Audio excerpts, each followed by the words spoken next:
Hello out there. Welcome to Connecting the Dots. I'm Dot Walsh, and we're beginning a new program highlighting people who contribute to the community. Each session will be different, a new guest and a new story. So keep watching and invite your friends to join us. Thank you. Right on the spot, you're connecting the dots with Dot Walsh. Have a wonderful day. Hello out there. Thank you for joining us. We have an interesting topic and an interesting guest. Want to go fishing? So here is our guest, Martin Sternberg-Powidzki. Powidzki, yes. Powidzki. I always say it wrong. We need Brian to say it right, so forgive me for that. Okay, so you're the person who's going to teach us a little bit about what you've done with fishing. So what are some of the places you can fish? So let me start with my credentials here. Oh, okay. My credentials are, I don't remember the first time I went fishing. My dad used to take me. I thought it was in the 40s. I was born in 47, so let's go a little bit further than that. Let's say the early 50s. Okay. All right. And I've used it, I've enjoyed fishing my entire life. So there were times where I was doing 15 trips a year, like now, and other times in my youth where I was doing 70 to 90. Wow. It's So why do you go fishing? It's for being out in nature. It's just for putting me as an animal in perspective to the whole environment and so forth.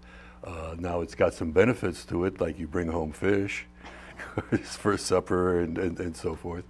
It's got benefits to it. I used it as a conversation with my kids, that we would go out in the canoe or the boat, and when you came home you'd say, "How's your day go?" And they go, "Fine," and they walk away. When you've got a captive audience where you're fishing with each other, and both of them, both my kids are still fishermen, after a while they'll open up saying, "Oh yeah, do you know about so-and-so?" and so forth. So it was used as a conversation. That's the wise. Well, good. Yeah. Well, my experience with fishing happens to be, I would sit on the end of a pier with a stick, and tied to the stick was a string, and that was it. And then it was just the experience of being quiet.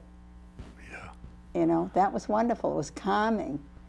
So. Well, I've elevated the stick with a piece of string hung onto it. Well, we're going to hear. Yeah, to the point of making my own fishing rods for my friends and myself. And it's the fishing rod is tuned to the type of fishing and the type of fish we're going for.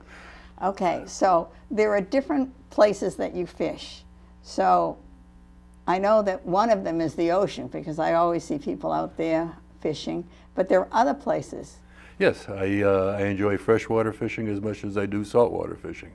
So if we were looking at it from a calendar perspective, when we get safe ice in Rhode Island, which sometimes is just after Christmas, then there's the January thaw we experience, and then up to, let's say March, we'll have safe ice. Now sometimes with safe ice is up in Worcester, Massachusetts to travel, but generally in Rhode Island, if I can get 4 trips in a year, I'll be pleased for ice fishing. Right. So how thick does the ice have to be? Brand new ice has got a real nice tensile strength. It's spooky because it actually flexes as you're walking, and you're like walking through glass so you could see the bottom. It's very spooky. All right. And then by the end of the ice fishing season, you'll have maybe 10, 12 inches of ice, but it's not pure ice. It's punky ice on top. And then the last 4 or 5 inches is really holding, is the full ice. So that's ice fishing. And then generally I don't fish from the end of ice fishing to about May, June, July for sure, because when you're sitting close to the water, that water is still cold. Even though the air may be warm, the water is cold. So it's not as pleasant, especially if you're kayaking or rowboat or something like that. Well, I know I have a picture of you in a dory that you made, I heard. Yeah, yeah. I'm an engineer, so you know, you apply your engineering prowess to just about everything. I learned in my mid-20s that you don't apply your engineering prowess to people. Because at some point you're going, no, I've modeled you like this. Why haven't you responded like that? So, yeah, my mid-20s was quite the. There was the women's movement. There was, yeah.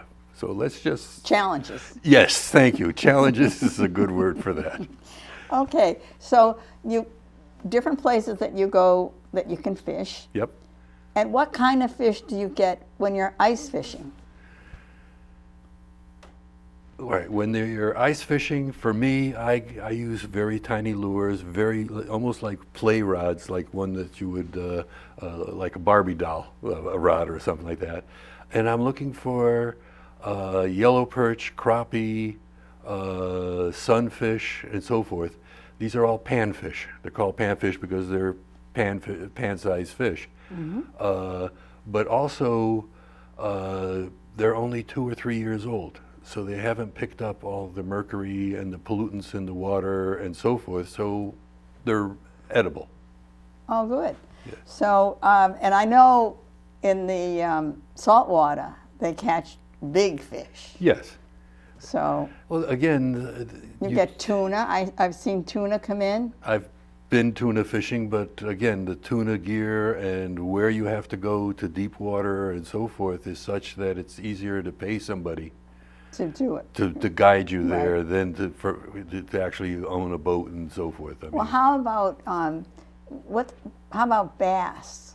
striped bass, it's been a storied season for me with a storied history with bass, because I started out bass fishing in Maryland, and in Maryland bass fishing you can keep just about any size. Back then in the 70s and 80s when I was in Maryland. Then the bass fishing went down, so in the 90s and early 2000s, there was very few bass out there.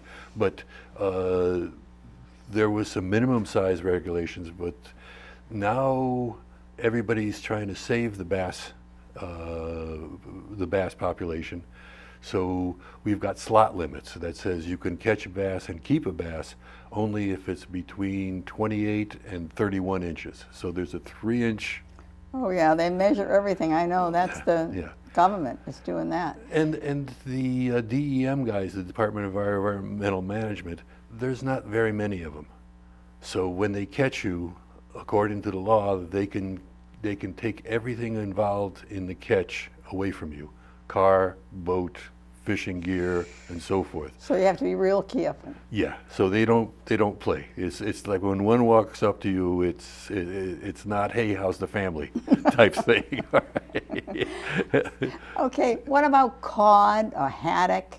Again, they're a deep water species. Cod has been kind of overfished, so we are. That's another story. I read that sometimes about all the fish that are disappearing. Yes. Again, how much of it is climate change? For instance, freshwater. If I caught a crappie up to about 10 years ago, it was a real thing. It was like, wow, you caught a crappie. Now, when you catch crappie, they're not a dime a dozen, but they're far more easier. Black sea bass is another one that used to be called the kingfish, because in Japan, if you catch one of these black sea bass, it belongs to the king. So you can't keep it to yourself. Okay. The kingfish eats lobsters, clams, mussels, and so forth. So it's a real tasty fish. I know Andy likes The sea bass? Yeah. Yeah. Yeah. All right. So now, what do you fish with? And I know that you're a man who loves the rods. The beauty and usable are Yes. two things that you've said. So tell me a little bit about the rods that you have used and made for yourself and maybe for someone else. So for myself, because I just enjoy doing it, January is usually the time before ice fishing or just as ice fishing is going on. And you've got the dining room table enlarged for Christmas Eve and for Christmas Day family and so forth. So rather than putting that all away, I bring up all my rod making stuff. And for about a month in January is when I make fishing rods. I just enjoy the process of making a fishing rod. Well, you've made beautiful ones. I know there's a plaid one that you've made. Yes, this year I've gone into, Newport has created a Newport tartan, a pattern that belongs the tartan pattern. Yeah, right. so I take it apart and I figure out how to weave that onto the fishing rod, onto the base of the fishing rod. Again, when you're a geek all the way, you know. you do this, you apply it to house repairs, to fishing rod making, to other than people. Remember the people thing, we don't do the engineering principles to people, right? So yeah, I'll do that. I'll do it as a gift if anybody wants a fishing rod. But again, the point is you have to start asking, are you going to be fishing from a boat? Are you going to be fishing from shore? What are you fishing for? Obviously, if you're fishing for tuna, it's a completely different fishing rod than if you're going for crappie. Right. All right, so go So ahead. how many fishing rods have you made over the years for yourself and for others? I've got to figure over 100, probably maybe up to 200, but I never really counted. Thanks for asking the question. The first one I made was in 1975. I made a super light rod that I used sewing thread that is tested out at 1.5 pounds. This was on the Chesapeake Bay because you were getting yellow perch, white perch, pickerel, that kind of stuff. And you also use silk. I remember you saying something Oh, about that. the thread itself, the thread that I wrapped the pattern in. Over the years, I was using nylon, and I mean, if you use thick thread, it doesn't take very many turns to finish the rod. If you use thin thread, you get more intense color. But silk is like really pretty. I mean, it's just got some real punch to it, some real nice color. So, but the problem with silk is as you're putting it on, the rod itself goes from thicker to thinner. Right. So now you've got to create a pattern that if you make it so it fits over here on the thin part, on the thick part you have blank areas. Right? So then you make it for the thick part, and then as you get to the thin part, now all of a sudden you're overwrapping. So it's just it's fun. It's fun, and Yeah. it's a challenge. It's for a sure. mental challenge. It's yeah. a mental challenge. Plus, when you got fat fingers, it makes it another challenge. So, anyway, I know we have pictures of the rods, so we'll see some of those pictures of the rods that you've made for yourself and for others, and they're quite beautiful. Thank you. Yeah, very beautiful. You know, at some point in your life, you learn how to paw the ground a little bit and say thank you. That's you, Marty. Yes. So, anyway, you made a statement about when you go out fishing, you get religion. What does that mean to you? I don't come home angry. You know, for whatever things I had in my life as far as just things going on, you go out there and you come back and you're kind of deflated. You're kind of like, not in a bad way, you just feel good. You look at things sometimes for the first time.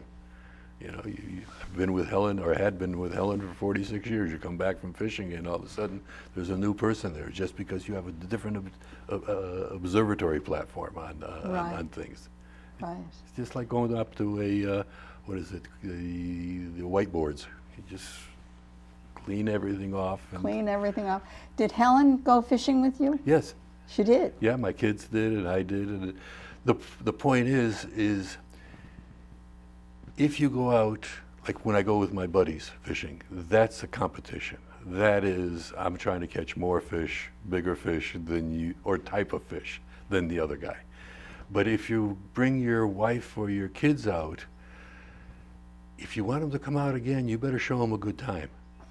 So generally I service the people I take out, you know, until they finally get the hang of it and that, and then I'll pick up my fishing rod and I'll fish. But it's just the joy of fishing and the joy of introducing the joy to people. That is Wonderful. Yeah. Well, that's good. Well, you're the kind of person who would do that. Now, I'm not sure I would have in my 20s, 30s, 40s, or 50s, you know, so with age you kind of gain You understand more about people and how to interact with people. more about yourself than anything And more else. about yourself. Yeah. Exactly. Yeah.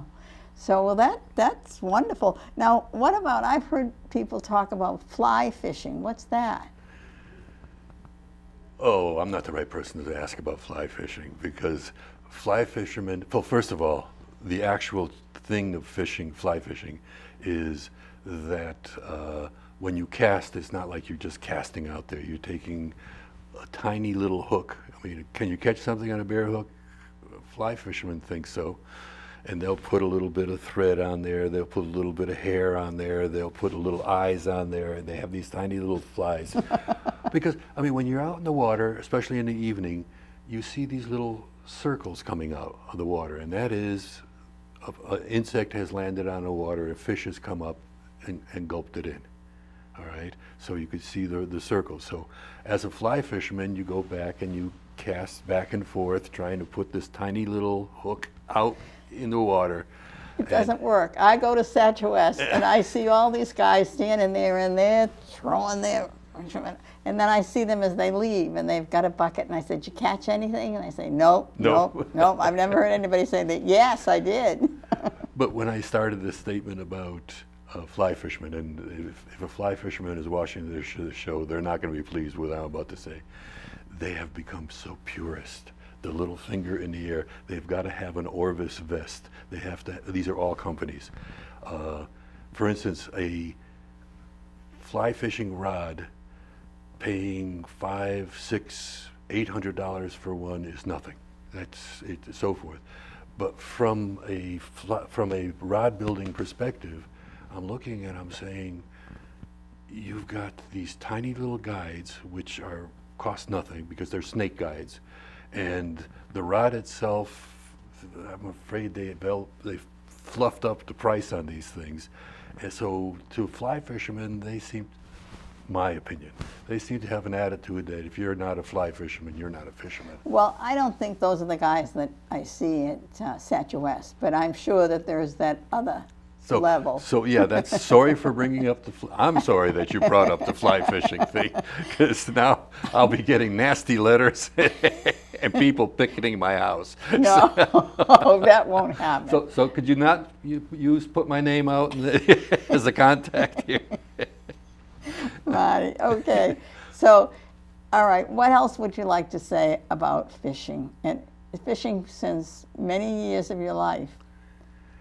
It's been an important part of your life. Yes, it's now my avocation, Right. You know, Good. because no longer work and so forth. I don't do as many trips, again, partly because of being a full figure guy and so forth, but I still enjoy it. In fact, I just had my shoulder operated on so that I can go back to casting because I was having a hard time casting. Right. And that's my goal, is to go out to be able to row. Rowing is another thing that is a very cerebral activity. As long as somebody doesn't want a water ski behind me while I'm rowing, it's you get into a cadence, and it is just such a wonderful. Well, I can see you're giving us a lot of positive reasons to be out there. Not only that, but the health for yourself. Yeah. That it's good. You're out there with the nice fresh air. You're out there with doing some exercise. It's good for you. Yeah. So, I don't know about the fish. Not good for the fish. But but I don't keep every fish I catch. I mean, if I plan on catching supper or something like that, I'll catch the 4 or 5, and the rest of them just release them. Oh, know? good. You know, That just- makes me happy. Yeah, but it's, I know. Well, that's good. You know, and you would be the kind of guy who would do that. So that's most, not- like for instance, bass fishermen. There's a whole, when I say bass, it's freshwater bass. There's a whole culture there. They own these high-speed boats. I mean, they're super high-speed boats. They got huge engines on them. They have a flat. they fly over the water. Basically. And what they've done is you have a club, or you belong to an ice fishing thing, and you have what we call Billy Bob boats because they're super high powered and so forth. And they'll have a fishing tournament at 6 in the morning. And they start off 4 at a time, going over to the lake to their favorite spots. And inside the boat they have live wells that when they catch a bass, they put it into the live well so it stays alive in the water in the boat. The water that you have, yeah. And you're, I think, allowed 5 bass. I may be wrong on that, don't quote me on that, but you're allowed 5 bass that you can keep. So when they catch a bigger one, they'll take the smaller one, put it back out, Release it. and then you come back somewhere around 2 in the afternoon, and all your buddies have been fishing on the water. Drinking doesn't really start until after you get on. They don't do it on the water. It's when you get there, and everybody weighs the fish, and they set up. You know, sometimes there'll be money involved, where all right, it costs you $20. Oh, okay. You know, and then you win prizes for the thing. And so you have the camaraderie, you have the fishing, but you're not eating the fish. It's another aspect of the fishing. Right. Right? Well, you certainly have opened my eyes and my ears to some new things that I didn't know for sure. And I know that we'll have the pictures of some of the, it was a beautiful picture of the sunset. And I hope that we were able to put Yes. that on the video, because it's just, it shows the beauty in nature, as you were talking about, Yeah. that nature, the importance of being part of why you like fishing. So while you're talking about the nature of fishing, for freshwater, I've seen otters, freshwater otters in the water, and I mean, it looks funny because it almost looks like Nessie, the Loch Ness monster, because they kind of roll through the water as you see them. Or as you're, especially in the springtime, if there's swans on the lake and they've got youngsters, they're vicious. They will come after you. I mean, talk about rowing fast. Whoa. Oh yeah. Then you've got kingfishers, and kingfishers have a specific call.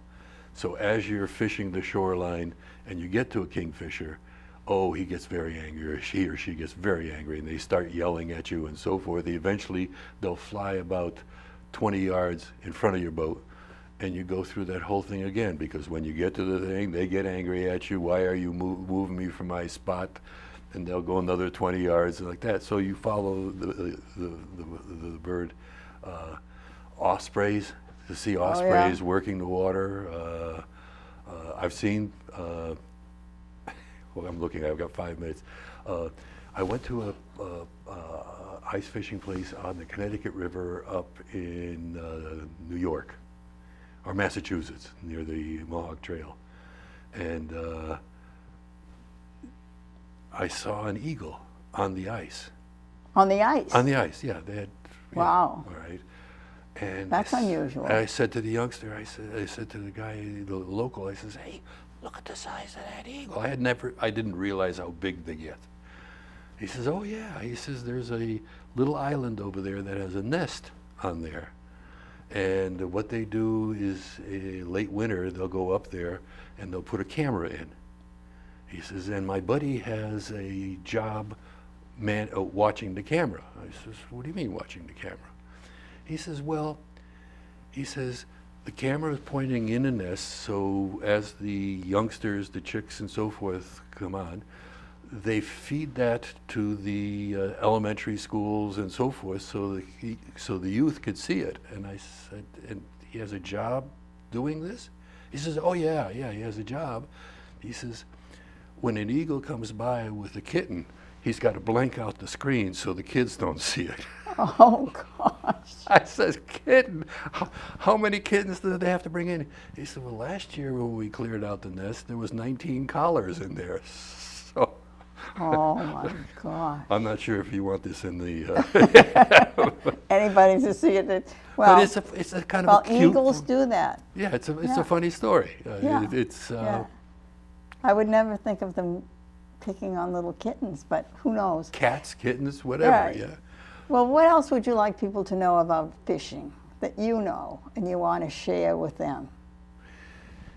If you don't know whether you want to go fishing or whatever, go to a Benny's or that kind of a store, and you can pick up a fishing rod for $20, $40, $50. It's not the best. It'll rot out on you eventually, you know, and so forth. But it's, excuse me, an inexpensive way to get out there and see if you like it. Right. And try it. Try it, and Right. you know, if you get sucked into it like I have, you'll be making fishing rods a couple of 20 years from now. Wow, boy. Well, that, you know, I'm really excited about some of the pictures that you gave us to put with the story.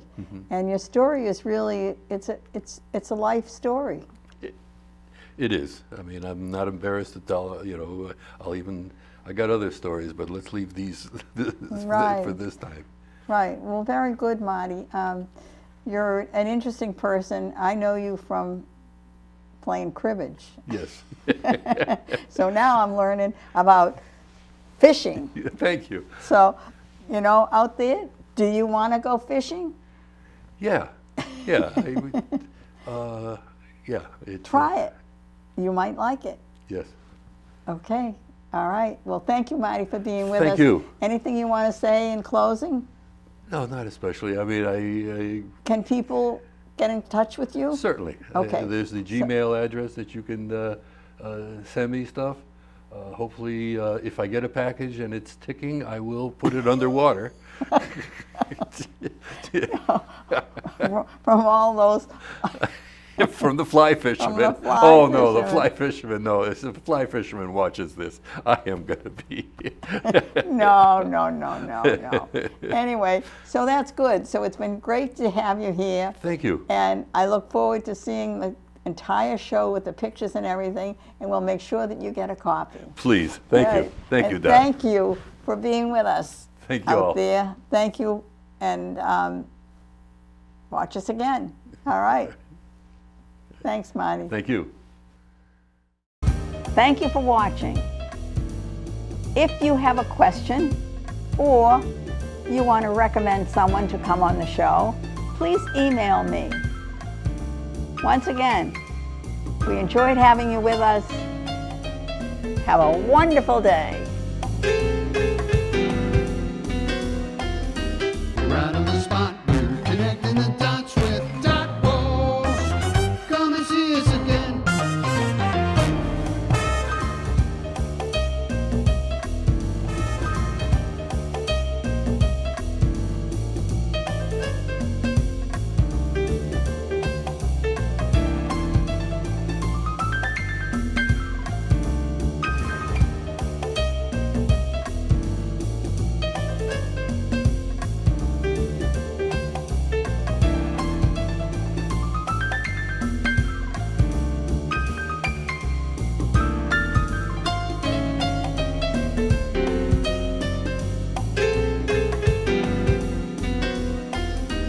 Right on the spot.